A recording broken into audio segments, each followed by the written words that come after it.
Have you ever walked away from a conversation feeling utterly disoriented?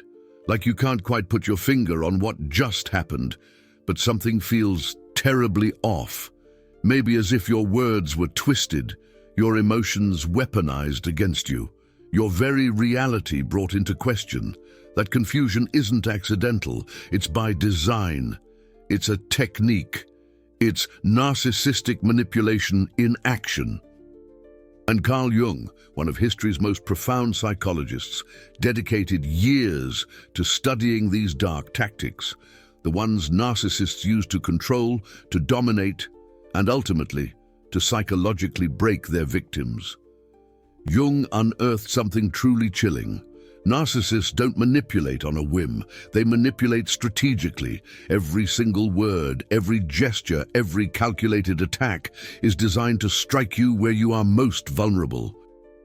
And the truly horrifying part, many victims don't even realize they are being manipulated until it's far too late, until their self-esteem is shattered, until their sanity is questioned, until they are completely isolated and utterly dependent on the narcissist. In this video, we will expose the 5 most insidious manipulation techniques narcissists use.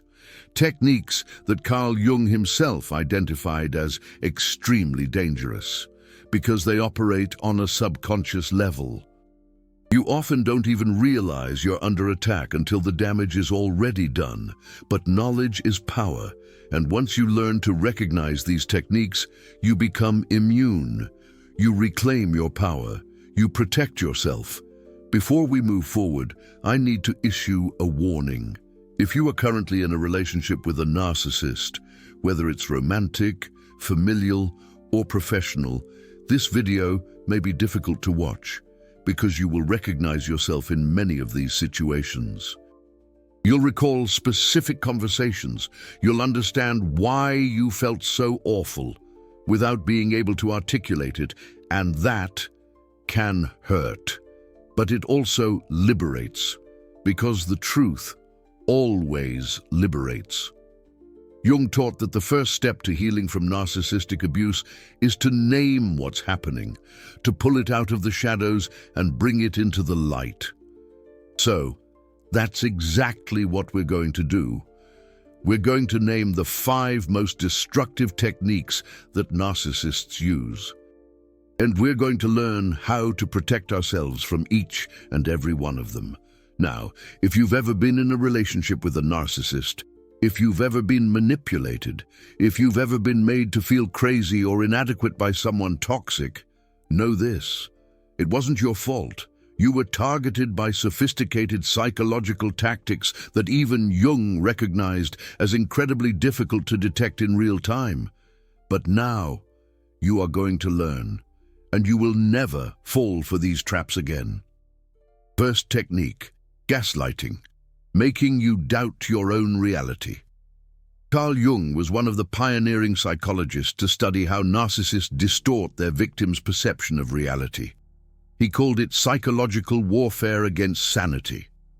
Today we know it as gaslighting, one of the most destructive techniques of all, because it attacks the very foundation of your identity, your trust in your own perception, your memory, and your judgment. Gaslighting works like this. The narcissist denies facts you know happened. They distort conversations. They fabricate alternate versions of events. They accuse you of being crazy, of being overly sensitive, of imagining things. And they do it with such confidence, with such conviction, that you begin to doubt yourself. Jung discovered that this technique is so effective because it attacks the bedrock of your identity, your perception of reality. If you can't trust what you see, what you hear, what you remember, then who are you? What is true? And it is in that confusion, in that existential insecurity, that the narcissist gains total control. Let's look at some practical examples of gaslighting. You confront the narcissist about something they said that hurt you. They respond, "I never said that. You're making things up. You're crazy." You remind them of a commitment they made. They deny it. That never happened. You're confusing things. Your memory is terrible. You express how you feel about something. They invalidate it.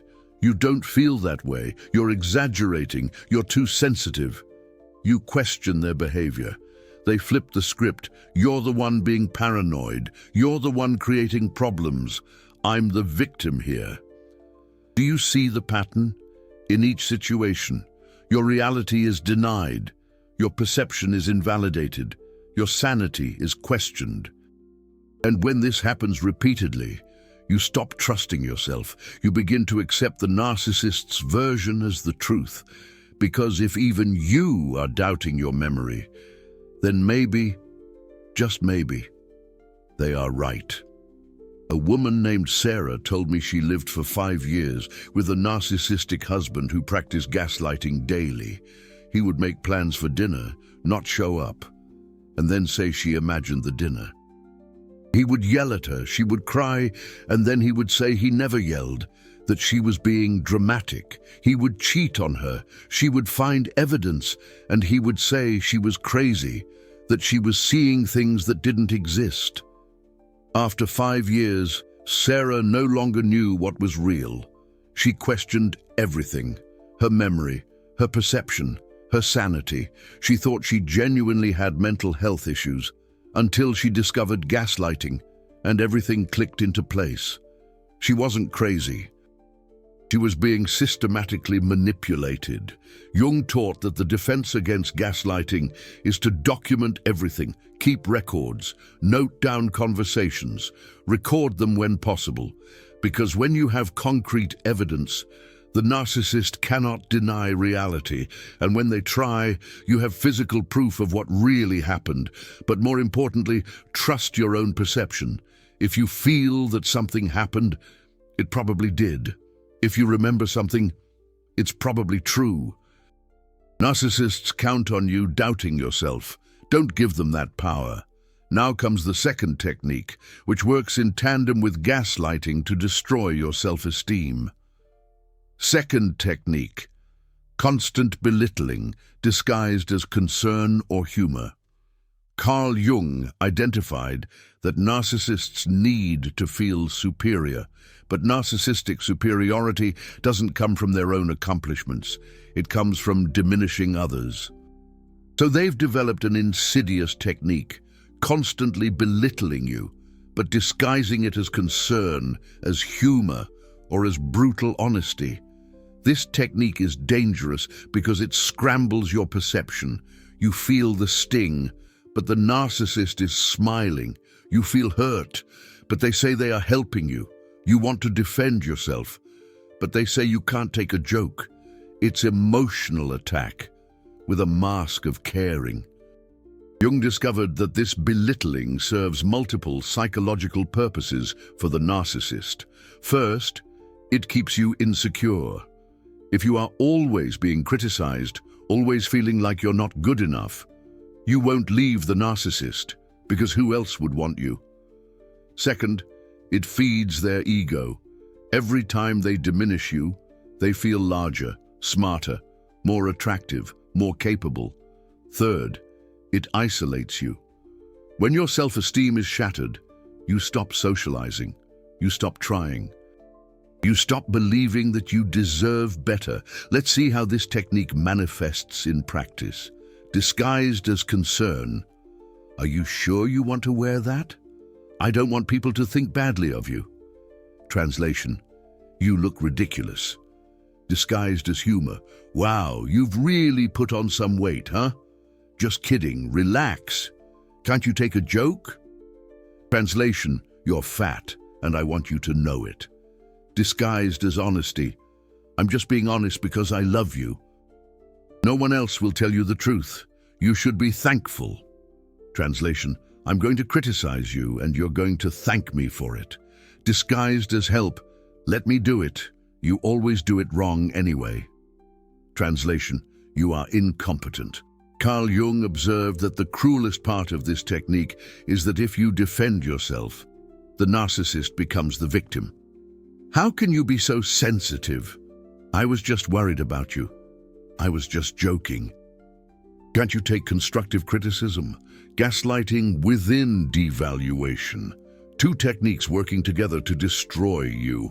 A man told me that his narcissistic girlfriend did this constantly. When he cooked, she'd say, "It's good, but my mom makes it better." When he dressed up, she'd say, "You're going out like that? If you think it's okay?" When he shared an accomplishment, she'd say, "That's cool, but so-and-so accomplished something much bigger." After 2 years, the man didn't do anything without anxiety. He didn't cook without fear of criticism. He didn't dress up without insecurity. He didn't share accomplishments because he already knew they would be diminished. His self-esteem was completely destroyed. Carl Jung taught that the defense against this technique is to establish clear boundaries. When someone devalues you, even disguised, you name the behavior. "What you said was disrespectful. I won't accept being treated like that." And if the person insists they were joking or worried, you reaffirm, "The intention doesn't matter. The impact was negative. Don't do it again." And if the behavior continues, you leave, because no one who really loves you will systematically destroy your self-esteem. That's not love, it's abuse. The third technique is even more subtle and dangerous. Third technique, triangulation, using third parties to control and isolate you. Carl Jung deeply studied how narcissists manipulate social dynamics and discovered a technique he called the intentional fragmentation of relationships. The narcissist deliberately creates triangles where you compete for attention, validation, or love. Today, we call this triangulation. Triangulation works like this. The narcissist introduces a third person into the relationship to create jealousy, insecurity, or competition. It could be an ex, a friend, a colleague, even a family member. And they use this third person as an emotional weapon against you. Carl Jung discovered that triangulation serves several perverse psychological purposes. First, it keeps you competing. If you're constantly trying to prove you're better than the third person, you don't question the relationship. You stay focused on winning the competition. Second, it feeds the narcissistic ego. Nothing inflates a narcissist's ego more than having multiple people competing for their attention. Third, it isolates you. When the narcissist pits you against other people, you stop trusting them. You stop seeking support. You become dependent only on them. Let's consider concrete examples of triangulation. In a romantic relationship, the narcissist constantly mentions their ex. How attractive the ex was. How well the ex cooked. How the ex did things that you don't do. You become obsessed with trying to be better than the phantom ex. In a family, the narcissistic mother constantly compares her children. Your brother is already married. Your sister already has a career. Why can't you be like them? The siblings compete for approval that never comes. At work, the narcissistic boss praises a colleague in front of you. Jessica is so dedicated. Jessica stays late. Jessica really cares. You and Jessica become enemies competing for crumbs of validation. Among friends, the narcissistic friend always mentions how other friends are cool, funny, and interesting. You feel replaceable. You struggle to prove your worth. Carl Jung taught that triangulation is especially cruel because it isolates you twice from the narcissist, who is always comparing you unfavorably, and from the other people who you start to see as competition or a threat. A woman reported to me that her narcissistic husband always talked about a female co-worker, how smart the co-worker was, how the co-worker understood him, how the co-worker supported him. The woman lived in fear of being replaced. She did everything to compete with the phantom co-worker, until she realized there was no romance with the co-worker. The co-worker was just a tool for manipulation. The husband used her to keep his wife insecure, competing, and controlled. When the woman confronted him, the husband gaslit her. "You're jealous of a co-worker? You're crazy. I don't even like her like that." And the woman almost believed it, almost thought she was being paranoid. But Carl Jung taught, trust your perception. If you feel you're being manipulated through third parties, you probably are. The defense against triangulation is to refuse to participate in the game. When the narcissist mentions another person to provoke you, you don't take the bait. You say, if you prefer to be with that person, you're free to go. I won't compete for you. And here's the liberating truth. People who really love you don't put you in competition. They don't compare. They don't provoke jealousy. They don't use third parties as weapons. If someone does this, it's not love. It's manipulation. Now, the fourth technique will make you rethink several conversations you've already had. Fourth technique, inversion of victim and aggressor, DARVO. Carl Jung was a pioneer in studying how aggressors turn themselves into victims to escape responsibility. Decades later, psychologists created a term for this narcissistic technique, DARVO. Deny, attack, reverse victim and offender. It works like this. You confront the narcissist about something they did. Instead of acknowledging, apologizing, or having a dialogue, they execute 3 devastating moves. First move, deny. That never happened. You're making it up. You're exaggerating. Second move, attack you. You are the problem. You are crazy. You are aggressive. Third move, reverse the roles. They become the victim. You become the aggressor. And suddenly you're apologizing for something they did. Carl Jung identified that this technique is one of the most psychologically destructive because it completely violates relational justice. The real victim ends up feeling guilty. The real aggressor ends up being consoled. It's a complete inversion of reality. Let's see how DARVO happens in real situations. Situation 1. Infidelity. I found messages between you and someone else. Are you cheating on me?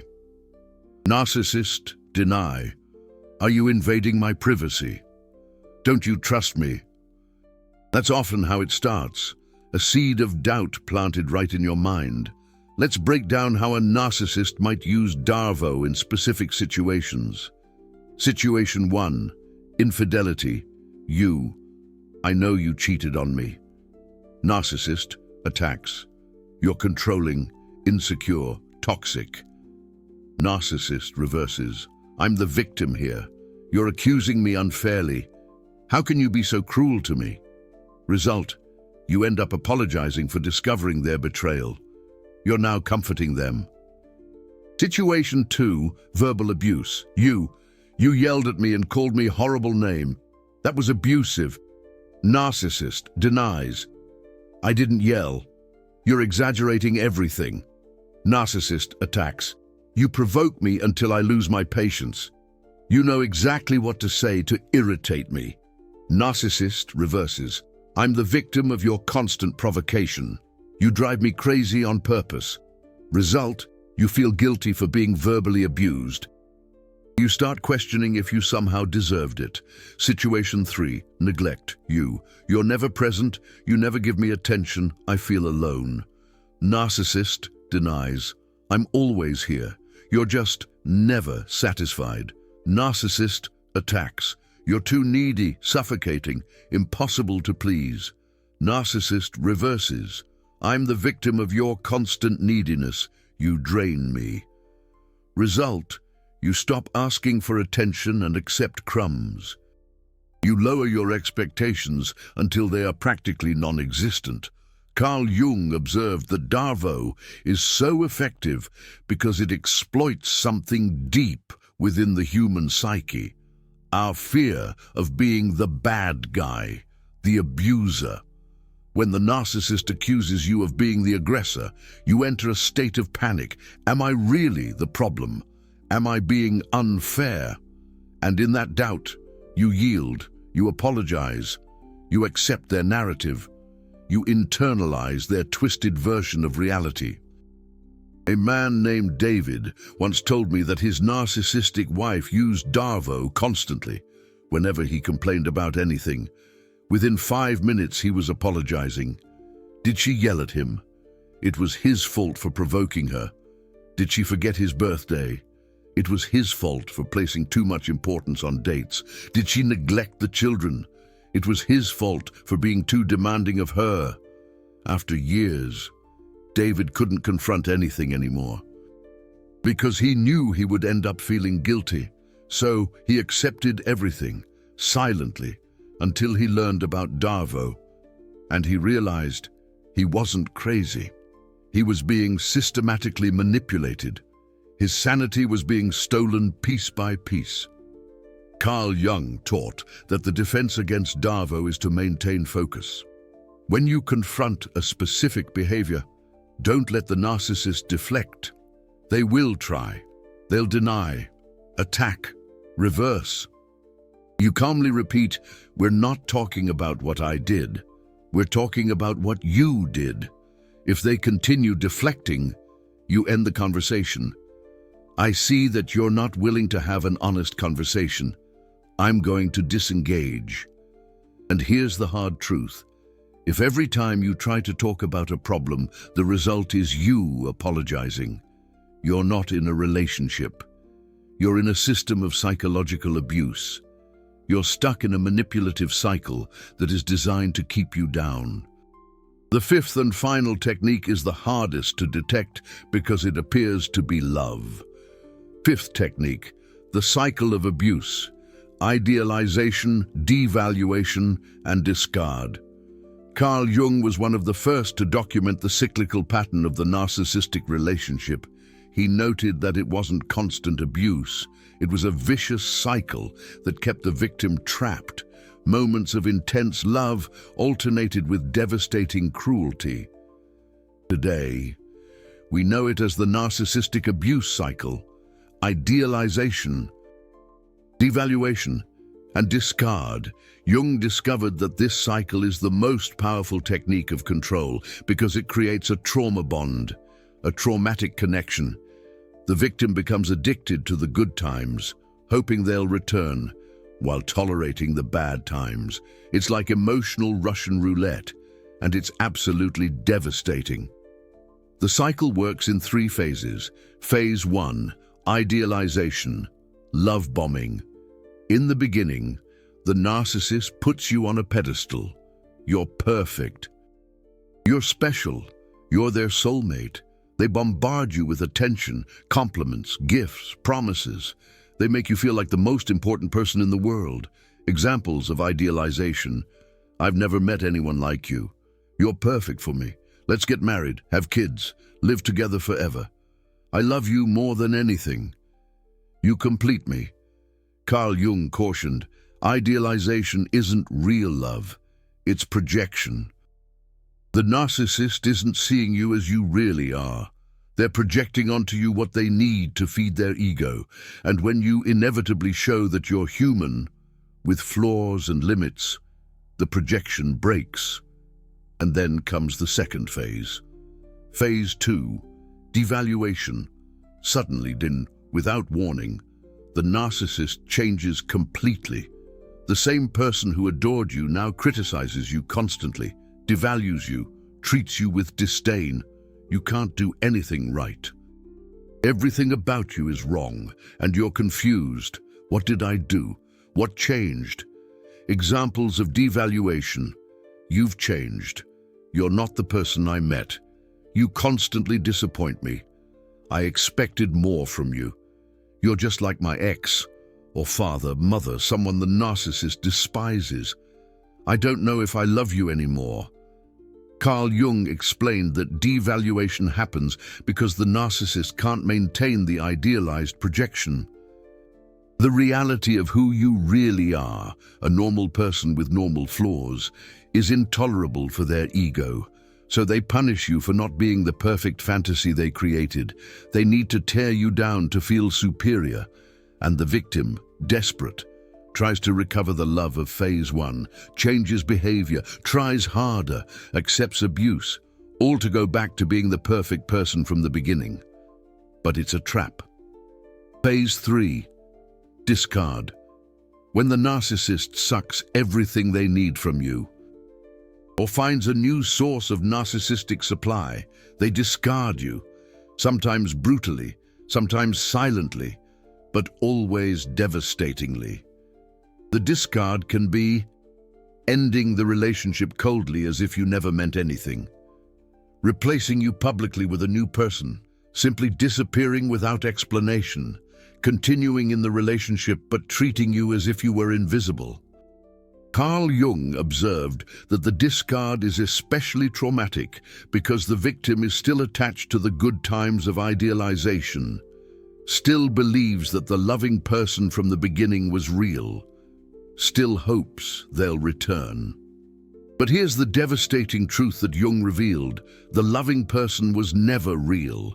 It was a mask. The real narcissist is the person of the devaluation and the discard. That was their truth all along. And the most cruel part? After the discard, the narcissist often returns, not because they love you, but because they need supply again. And when you accept them back, the cycle restarts. Brief idealization, faster devaluation, more cruel discard, each cycle worse than the previous one. A woman named Jennifer reported that she went through 7 cycles with her narcissistic boyfriend. Each time he came back, he promised he'd changed, that he'd learned, that now it would be different. And for a few weeks, it was wonderful. But then the devaluation started again, and she was trapped, addicted to the intermittent love, hoping that the good version of him was the real one, until she learned about the cycle of abuse and understood it wasn't love. It was calculated manipulation. The idealization was bait. The devaluation was the true narcissist. And the discard was inevitable. She broke the cycle and never accepted him back. She finally realized her worth and escaped the prison of his manipulative games. Carl Jung taught that the only defense against a cycle of abuse is to never enter the cycle in the first place.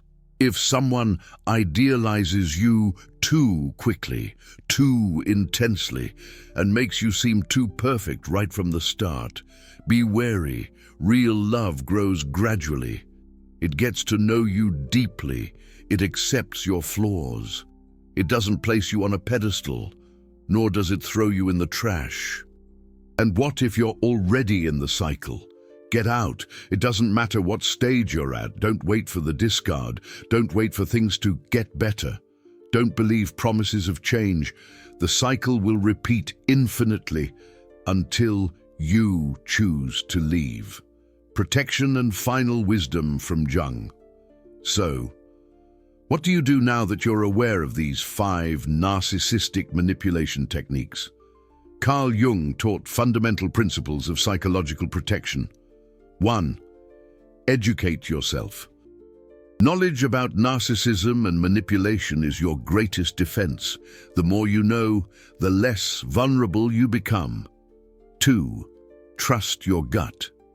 If something feels like manipulation, it probably is. Your unconscious detects danger, even before your conscious mind can name it. 3. Document everything. Narcissists rely on you forgetting, doubting, and accepting their version of reality. Written records destroy gaslighting. 4. Establish firm boundaries. And when they're violated, enact consequences. Without consequences, boundaries are just suggestions. 5. Don't try to change the narcissist. Carl Jung was clear. Pathological narcissism rarely changes. Your energy should go toward protecting yourself, not toward fixing someone who doesn't want to be fixed. 6. Seek external support. Therapy, support groups, friends who understand. Narcissists isolate you. Reconnecting is essential. 7. Learn how to leave. Sometimes self-love means letting go, abandoning what destroys you, choosing peace over familiarity. Jung spent decades studying the human shadow, and he discovered that narcissists live completely in their shadow, projecting it onto you. You cannot illuminate their shadow, but you can refuse to be their projection screen. If you've recognized these 5 techniques in someone in your life, you are not crazy. You are being manipulated, and now you have knowledge. Knowledge to name what's happening, to validate your perception, to protect yourself, to leave. Narcissistic manipulation is real, it's calculated, it's devastating, but it's not invincible. Because when you understand the game, you can choose not to play. You can choose you can choose peace. Carl Jung believed that every person deserves relationships where they are seen, valued, and genuinely loved, not idealized only to later be destroyed. Not controlled through manipulative techniques, not used as narcissistic supply. You deserve real love, love that doesn't hurt, love that doesn't confuse, love that doesn't destroy. And if what you have now isn't that, you have permission to leave, to protect yourself, to choose you, because in the end, the greatest wisdom that Jung left us with was this: honor your psyche, protect your sanity, choose relationships that nurture you, not that drain you, and never, ever accept abuse in the name of love, because that's not love. It never was, and you always deserved better.